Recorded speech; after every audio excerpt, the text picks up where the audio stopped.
Hello viewers, আসসালামু আলাইকুম। আজকের ভিডিওটি সকাল থেকে শুরু করেছি, যদিও অনেক ব্যস্ত ছিলাম। আজকে যেহেতু বর্ষার দিন ছিল, তো রেডি হয়ে সকালবেলা স্কুলে গিয়ে দেখতেছি, স্কুলেই গিয়েছি অনেক তুফান নিয়ে।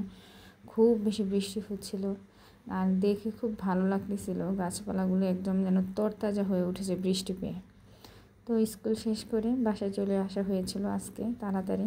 এসেই দেখি আম্মা খিচুড়ি, মুরগির মাংস রেডি করতেছে। তো ভর্তারও আয়োজন করা হয়েছে। তো এখানে আম্মা দেখতেছিলাম যে মাংসটা কষিয়ে রান্নার জন্য প্রস্তুত করে নিচ্ছিল। তো আমি বললাম যে আসো, আমি মাংসটা কষিয়ে দিই। তো এই কাজটা আমিই করি প্রায় সময়। রান্নাবান্নার কাজটা বেশিরভাগ আমারই করা পড়ে, মাংসটা আমি রান্না করি। আর আম্মাও চুলার কাছে বেশি থাকতে পারে না বিদায় এইখানে আমারই রান্নাটা করা পড়ে বেশি। পাশে আমি এখানে ভয়েস দিচ্ছি, আর আমার আশেপাশে শব্দই শোনা যাচ্ছে। এখনও টুপুর টুপুর বৃষ্টি পড়তেইছে। আজকে সারাদিনই মেবি বৃষ্টি হবে। তো আপনাদের কার এলাকায় কীরকম অবস্থা সেটা শেয়ার করবেন কমেন্টস বক্সে।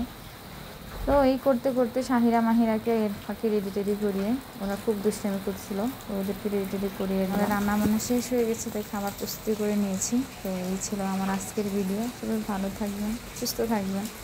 আর কে কী খেয়েছেন অবশ্যই কমেন্ট করেন। বৃষ্টির দিন অবশ্যই সবাই খিচুড়ি খাওয়া হয়েছে মেবি।